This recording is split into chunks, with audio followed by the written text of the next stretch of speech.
Olá, mais uma vez estamos juntos para o nosso bate-papo informal.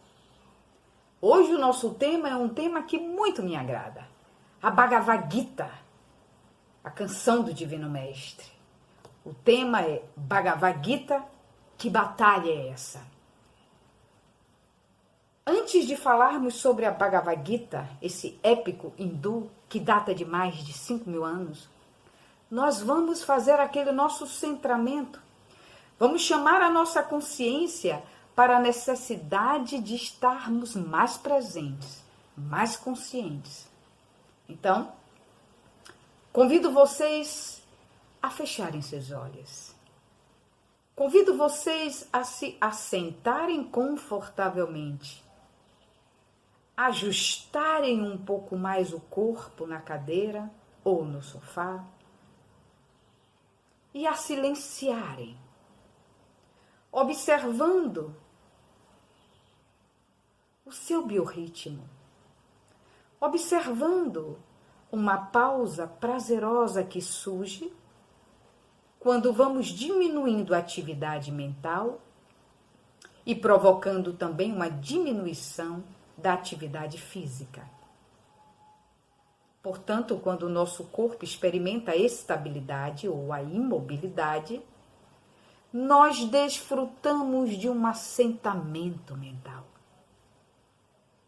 Isso significa uma pausa.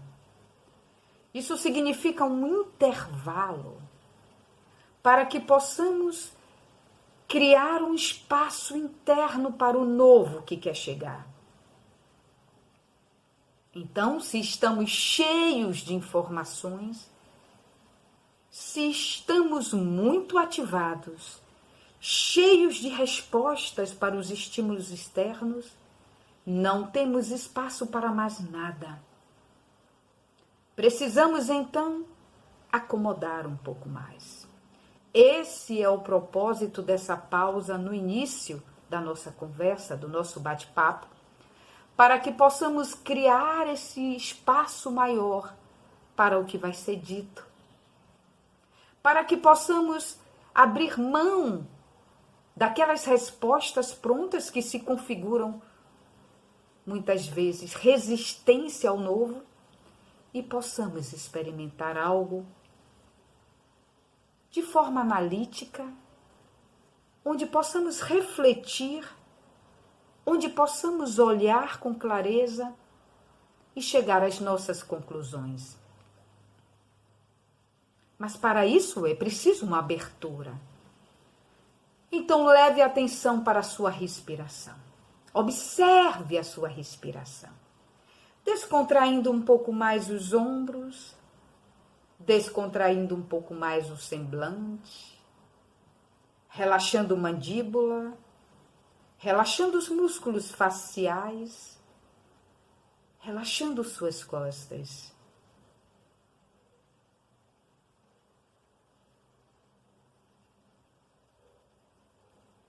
Observe a pausa.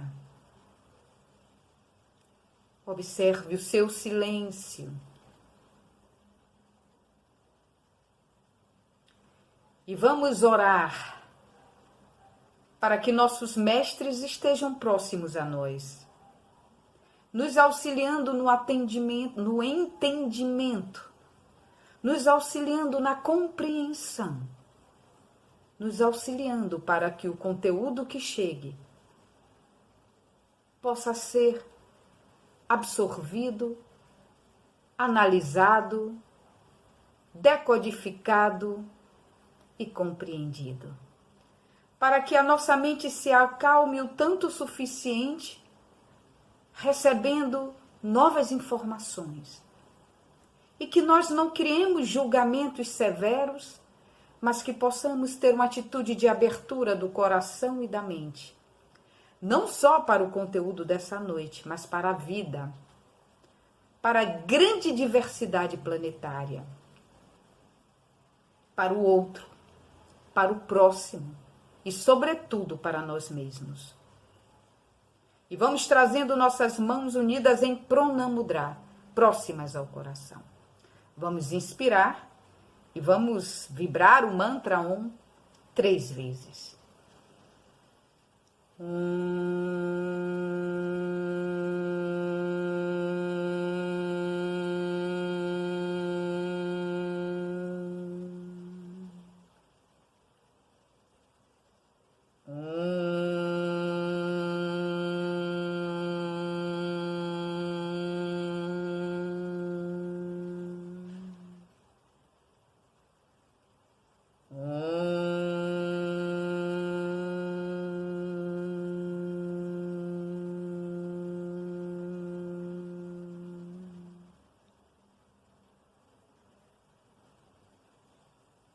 Vamos descer as nossas mãos. Suavemente abrimos os nossos olhos, nos situamos nesse espaço que estamos ocupando. E vamos falar um pouquinho sobre o tema dessa noite, Bhagavad Gita. Que batalha é essa? Bhagavad Gita é um épico hindu acontecido na Índia há aproximadamente 5.000 anos. Uma batalha que ocorreu na mesma família. Uma batalha que tem a comprovação de que ocorreu realmente através de achados arqueológicos na região próxima onde foi descrita essa batalha. A Bhagavad Gita foi uma guerra entre primos. A família de Arjuna, com 5 irmãos, era uma família extremamente generosa, espiritualizada, íntegra e honesta. Seus primos, que tinham 100 irmãos, eram usurpadores. Eles adoravam extorquir. Eles adoravam levar vantagens. O pai de Arjuna seria o grande rei e era um homem extremamente justo, mas ele morreu muito precocemente. Então, coube ao pai dos 100 primos de Arjuna, o seu tio, que era cego, cego numa metáfora, porque na verdade ele era cego mesmo, ele não enxergava com os olhos físicos, mas ele metaforicamente era cego também, porque ele era um pai que não enxergava como seus filhos não tinham virtudes, como eram trapaceadores, como eram usurpadores. Sabe aquele pai que fecha os olhos e que não faz correções aos seus filhos? Mais ou menos isso. Então, quando eu digo que metaforicamente também ele era cego, não só seus olhos físicos não enxergavam, mas também seus olhos morais e éticos estavam fechados para o comportamento ilícito dos seus filhos. E então, esses 100 primos e esse tio rei usurpador também estavam tirando todos os direitos de Arjuna e dos seus irmãos. Até que eles foram viver completamente isolados numa floresta. A história é uma história muito bonita, é uma história muito longa, mas eu quero levar vocês até o sentido moral e ético desse confronto. Era uma batalha que aconteceu entre seus primos, entre uma família, onde Krishna, o mestre, também era primo desses 100 e também era primo de Arjuna. Arjuna e Krishna eram da mesma família, assim como os 100 primos. Acontece que a família de Arjuna, que foi destituída de todo o seu poder, inclusive do direito à herança a esse trono, e que foi morar na miséria total, abandonados numa floresta, porque esse tio e seus 100 filhos provocaram isso. Arjuna era muito passivo. Arjuna aceitava tudo passivamente. E Krishna, como era considerado o grande soberano, o grande mestre daquela comunidade, chama Arjuna e diz: Arjuna, isso não pode continuar assim. Você precisa defender os direitos da sua família.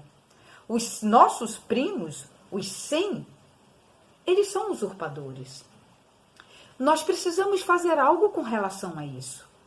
Não é digno deixar que a injustiça predomine sobre a justiça. E Arjuna estava muito confuso, porque Arjuna achava que não poderia lutar contra os seus primos. Arjuna tinha a fama de ser um grande arqueiro, um homem extremamente justo, um jovem extremamente capacitado e espiritualizado. E esses 100 primos já eram conhecidos por serem trapaceadores. E assim eles estavam levando vantagem sempre. Sempre. Os irmãos de Arjuna, seus 4 irmãos, eram muito gentis, eram homens bons. E também não queriam entrar para a guerra. E estavam cada vez mais depauperados. Porque esses 100 primos estavam extorquindo tudo o que podiam. Krishna chama Arjuna e diz: é preciso lutar pelo bem. Krishna mais ou menos diz para Arjuna: não basta não fazer o mal, há de se fazer o bem. Ou seja, não basta você não revidar. Você precisa lutar pelo bem. Não basta não fazer o mal, Arjuna. Você precisa lutar para que o bem, para que a justiça se estabeleça no nosso reino. E Arjuna, ele reluta muito, porque ele não consegue ver vantagem em lutar contra os próprios primos, mesmo que sejam eles pessoas injustas. E aí começa o diálogo entre Krishna e Arjuna. Krishna tentando mostrar para Arjuna que a justiça tem que prevalecer. E que às vezes a gente precisa compreender que dentro da própria família, onde existem laços de consanguinidade, algumas situações precisam ser corrigidas. É claro que alguns estudiosos da Bhagavad Gita, alguns estudiosos da tradição oriental, dizem que essa batalha tem como pano de fundo o ego e o self. E eu gosto muito dessa visão. O próprio Huberto Rodin nos trouxe essa visão metafórica, de que, na verdade, Arjuna, confuso, medroso, sem saber exatamente o que deveria fazer, ele representa o ego frágil. E Krishna, enquanto mestre, enquanto homem espiritualmente elaborado, enquanto ser espiritual revelado, ele representa o self, ou a Atman, a alma, o nosso poder divinizável, a consciência cósmica. Eu gosto muito da visão da Bhagavad Gita, sendo como uma batalha que a gente trava, na verdade, não contra o outro, mas uma batalha travada dentro de nós mesmos, dentro das nossas dúvidas, que representam a ignorância que temos ainda do estado do homem integral. A ignorância em não perceber que nós não somos só relações familiares, nós somos relações cósmicas. E aí a batalha é Krishna conversando com Arjuna, dizendo: Arjuna, eu sei que você é um guerreiro transcendental, eu sei que você é um arqueiro justo, eu sei que você é conhecido no nosso reino como um homem bom, e você está morrendo de medo de perder esse lugar. Literalmente, Krishna diz isso para ele. Você está morrendo de medo de ser visto como aquele que definitivamente se posicionou e combateu o mal. Porque algumas pessoas vão te julgar por isso. Olha só. Algumas pessoas vão dizer: Arjuna não é mais aquele homem bom. Arjuna lutou contra a própria família. Mas Arjuna, o bem precisa prevalecer. A justiça precisa prevalecer. E você precisa se desapegar dessa autoimagem que você criou de homem perfeito, porque você está iludido. A perfeição não é se relacionar com o mal fingindo que ele não existe. A perfeição é lutar pela estabilidade do bem. E começa a ensinar a Arjuna ali naquele momento o Karma Yoga, o yoga da ação correta, o yoga do reto agir. Não é porque é meu filho que eu sei que ele está fazendo mal, que ele está agredindo, que ele está, às vezes, estuprando, que ele está afligindo a sociedade inteira, mas ele é meu filho, então eu vou omitir isso. Então nós estamos diante de uma relação delicada entre o que é o certo, o que é o justo e o que é que eu quero fazer. A Bhagavad Gita nos traz uma reflexão profunda sobre os laços de relação e sobre também o nosso dever ético, o nosso dever espiritual, o nosso dever moral, que vai muito além das relações de consanguinidade e familiaridade, mas é um dever cósmico com o cidadão planetário. E durante toda a batalha em que Arjuna está ouvindo os ensinamentos de Krishna, Arjuna se sente muitas vezes em dúvida, confuso, porque ele é muito jovem e porque ele sabe que ele precisa ter aquela ação, mas ele não sabe como.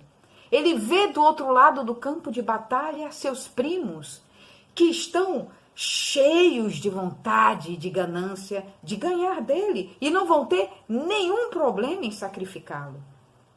Antes da batalha começar, Krishna chama os dois.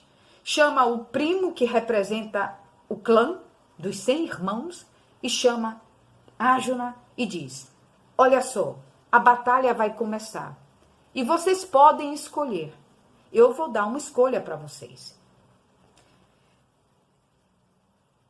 Krishna lança uma moeda para cima e vai fazer uma escolha. Vai deixar que eles escolham entre quem vai ter o direito de escolher primeiro. A moeda caiu para o primo de Arjuna para escolher entre o exército de Krishna, ou ele pode desfrutar de um exército com 1000 elefantes, 1000 cavalos, porque naquela época na Índia eram os elefantes e cavalos, os animais que participavam das batalhas, né? As quadrigas, as carroças, as carruagens, puxando as carruagens, como os guerreiros. Ou o outro poderia escolher estar somente ao lado de Krishna. Claro, o primo, que era ganancioso, pensou: não, eu quero ficar com o exército. Me dê seu exército, Krishna. Eu quero os elefantes, eu quero os cavalos, eu quero as quadrigas, as carruagens, porque eu vou colocar os guerreiros nela. E ficou com o exército de Krishna. E Arjuna disse: mestre, eu quero ficar com você. Basta ter você na minha carruagem. E aí a gente começa a entender a natureza individual do primo de Arjuna, ganancioso, usurpador, e de Arjuna, aquele jovem lícito, aquele jovem que estava disposto a ter o mestre do lado, abrindo mão de todo o exército. Durante todo o diálogo entre Krishna e Arjuna, Krishna está dizendo para Arjuna que ele precisa abrir a mente dele, que ele precisa lembrar que ele é uma alma imortal e que nada pode matar essa alma. E que também ele não pode matar ninguém porque a alma do outro também é imortal. Na verdade, o chamado de Krishna para Arjuna Arjuna, você não pode estar identificado somente com essa família, como sendo esse homem humano, como sendo parte dessa comunidade, em que você já viu que várias vezes foi extorquido, foi roubado, que várias vezes a injustiça predominou sobre a justiça.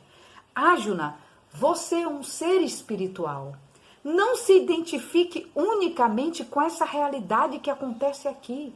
Tem muito mais coisas que acontecem para além dessa relação familiarzinha, desse reino em que nós estamos inseridos.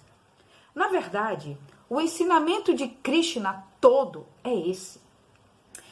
Porque se Arjuna está unicamente identificado com aquela realidade, meus primos estão me roubando, mas são meus primos e eu não posso fazer nada, acabou, não há o que se fazer. O que Krishna pede para Arjuna é que ele abra os olhos, abra a mente, abra o coração dele para uma realidade maior. Nós estamos numa vida material, mas nós não somos seres meramente materiais. E aí Krishna diz para Arjuna: você vai ter que lutar. Você precisa lutar. Não tem mérito nenhum para um guerreiro, para um homem justo e bom, ter sido passivo ao ponto de deixar que o mal se estabelecesse nesse reinado e deixando que um rei usurpador cause mal para uma nação inteira. Ali, Krishna estava dizendo para Arjuna, a passividade de ser passivo não vai te ajudar em nada. Entenda, Arjuna, há uma diferença entre ser pacífico e ser passivo. Aquele que não reage ao mal está consoante com o mal, está consonante com o mal, está de acordo com o mal. Aquele que não reage ao mal não é reagir no sentido de revidar em violência, é reagir em não aceitar que o mal se estabeleça. E aquele ditado que a gente ouve muito dentro da tradição espírita é: não basta não fazer o mal, há de se praticar o bem. É mais ou menos isso que Krishna está dizendo para Arjuna. Então, Bhagavat, que batalha é essa?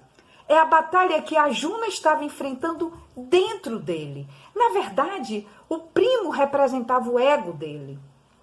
Representava a fragilidade, representava o medo, representava a desconfiança do que era certo e do que era errado. A insegurança ainda espiritual de Arjuna. Então, a batalha é dentro de cada um. Na verdade, a Bhagavad Gita representa todos aqueles momentos em que nós estamos diante de uma atitude que precisamos tomar, mas não sabemos ao certo se devemos tomar. E nesse momento, a gente precisa se lembrar da yoga do reto agir, Karma Yoga. O que precisa ser feito, às vezes, não é o que gostaríamos de fazer. Às vezes nós vemos um filho tomando um caminho equivocado, um sobrinho tomando um caminho equivocado, um esposo, uma esposa, e a gente não quer falar porque não quer desagradar. Claro, a gente precisa ter uma compreensão do que cabe a cada um de nós. Mas se a pessoa solicita, se a pessoa nos chega e diz: eu preciso de um aconselhamento, e se está confusa, cabe a nós meditar sobre aquilo e tentar ajudá-lo de uma forma imparcial. Da mesma forma, quando estamos em conflito, quando não sabemos exatamente o que fazer, feche seus olhos, medite no seu silêncio. O que precisa ser feito? Às vezes, o que precisa ser feito é uma atitude de desapegar-se. Desapegar-se daqueles padrões que fazem com que a gente fique naquele lugar, aceitando aquilo porque não quer desagradar, porque não quer ser ruim, porque não quer frustrar o outro. A Bhagavad Gita é uma batalha muito interessante, porque é uma batalha que enfrentamos diariamente quando acordamos e estamos seguindo protocolos que se repetem, condicionamentos que se repetem.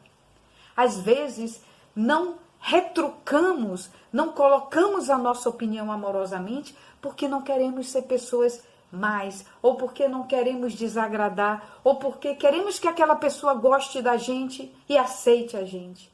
E vamos entrando em acordo com situações que não vão ajudar o outro e que vão nos colocar no lugar de desconforto espiritual. A Bhagavad Gita nos chama para uma reflexão muito profunda. Mas para a gente entender a Bhagavad Gita, a gente precisa estudar um pouco mais. A gente precisa ter o olhar crístico sobre a vida. Aquele olhar que diz: é a minha família, eu honro, eu amo. Mas para além dessa família, existem leis cósmicas, leis espirituais universais. Será que eu estou de acordo com essas leis? O que será que eu desejo do outro? Eu desejo que o outro me aceite, eu desejo que o outro me ame, eu desejo que o outro valide a minha experiência e por isso eu faço pequenos acordos. Eu estou dando ao outro o que eu sei que eu não deveria dar, mas eu preciso agradá-lo para ter em troca também as suas atitudes de acordo comigo, de acordo com o que eu quero receber. Gente, a vida solicita da gente muita análise e reflexão. Às vezes passamos uma vida inteira nos deixando ser agredidos por nós mesmos, quando tomamos atitudes de extrema passividade e não colocamos para o outro o direito dele ouvir a nossa sincera opinião. Eu não estou falando de gritar, eu não estou falando de ser agressivo, eu estou dizendo em dar o direito ao outro de saber o que se passa comigo e como aquilo que foi dito pode estar me afetando. Isso se chama comunicação não violenta. Isso se chama habilidade de expressar-se com amorosidade, com assertividade, mas com dignidade. Valorizando o que está dentro de você, aquilo que você sente, sem acusar o outro. Sem acusar. Eu não estou dizendo o que você disse, eu estou dizendo que eu senti dessa forma o que você falou. Nós precisamos desenvolver a comunicação não violenta, para que a gente possa realizar o direito de expressar a nossa angústia, para que o outro tenha o direito de escutar o que está nos afetando e que a partir daquela escutatória ele decida como se comportar e nós possamos também assumir uma posição de defesa, se for preciso. E essa defesa não é violência, não é um revide, é defesa.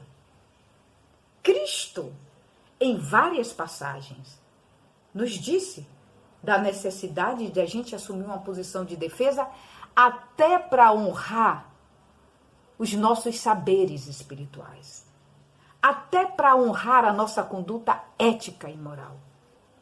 Não existe passividade, não tem como ser inativo nessa vida.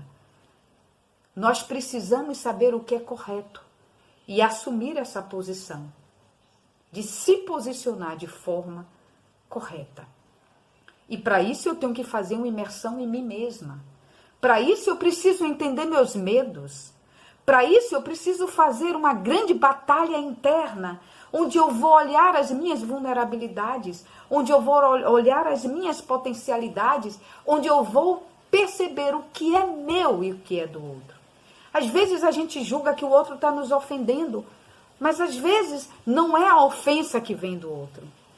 É o núcleo de ofensa que existe em nós, de menos-valia, de julgamento. Nós, às vezes, somos nossos maiores julgadores, nossos maiores críticos, nossos maiores obstáculos.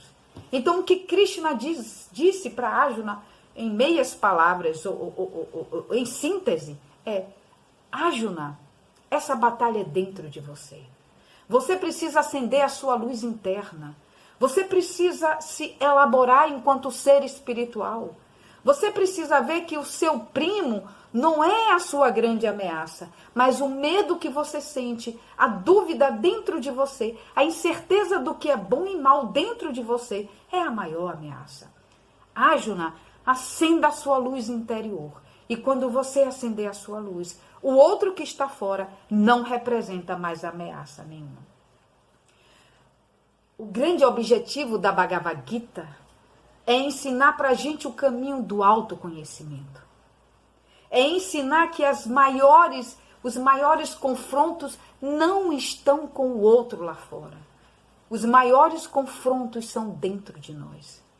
Através desse obscurecimento, através dessa incapacidade, às vezes, que temos de entender que somos muito mais do que seres materiais, que somos muito mais do que relações de consanguinidade, que somos espíritos e que precisamos olhar para além do nosso cotidiano condicionado, dos nossos afazeres do cotidiano, que temos uma missão cósmica e que precisamos olhar o outro como muitas vezes projeção do que está dentro de nós. Esse rei cego representa uma cegueira que também está dentro de mim. A ganância do primo de Arjuna representa uma ignorância que também habita Arjuna, quando ele diz: é melhor não fazer nada, é melhor ficar caladinho e ser usurpado até o resto dos meus dias. E aí, o que está fora mesmo? O que é nosso que está dentro de nós? Será que é o outro que não nos qualifica? Ou nós passamos essa mensagem de menos-valia para o outro? Eu tenho uma brincadeira que eu faço com alguns clientes, que é: se você dá a senha da sua conta para o outro, como quer ter controle do seu saldo bancário? É mais ou menos isso. Se você não se reconhece em potência, em valor, em habilidade, em espiritualidade, como quer que o outro reconheça isso em você? Se você ainda não sabe o que é bom e mal para você, se você não sabe o que agride seu sistema ou o que agrada a sua natureza, como você quer que o outro saiba? Então, a batalha não é fora, a batalha é dentro de cada um. E é o bom combate. O combate do perceber-se, do contemplar-se, do saber-se, do reconhecer-se. É isso que toda a espiritualidade agora solicita de nós. Toda a espiritualidade pede: olhe para você. O que te afeta na pandemia? O que representa o pior na pandemia? É isso que você precisa olhar. Porque o que você sente falta lá fora está dentro de você. A Bhagavad Gita nos traz um pedido, um apelo de reconhecimento da necessidade de olhar para dentro. E olhar para dentro é muito desafiador. É muito desafiador. Krishna convidou Arjuna a olhar para dentro e se conhecer. E a pandemia está nos convidando a que possamos olhar para dentro e nos conhecermos. Então, esse é o grande diálogo entre Arjuna e Krishna. Bhagavad Gita, Canção do Divino Mestre. Que nós possamos olhar para dentro, que nós possamos compreender essa batalha interna e que nós possamos reconhecer todos os recursos que temos para esse enfrentamento. Vamos então fechar os nossos olhos e vamos deixar reverberar em nós esse grande exemplo de Arjuna e Krishna, esse grande exemplo de conhecimento cósmico, que nós possamos experimentar em cada célula do nosso corpo a realização desse conhecimento, que nós possamos nos encorajarmos para olhar para dentro cada vez mais e dizer assim: eu me reconheço em toda a potência, em toda a potência, em toda a potência. E que essa batalha, Bhagavad Gita, esse bom combate aconteça em nós. Que possamos sair desse processo pandêmico muito melhores do que quando entramos. Muito fortalecidos, muito mais lúcidos espiritualmente e muito mais saudáveis fisicamente. Que Deus nos abençoe. E se vocês tiverem curiosidade, leiam a Bhagavad Gita. Leiam a história de Arjuna e Krishna. Leiam a história do grande combate que fez Arjuna se transformar um homem celestial. Vamos trazer as nossas mãos unidas e vamos encerrar o nosso encontro de hoje dizendo: Om Shanti, muita paz nos nossos corações.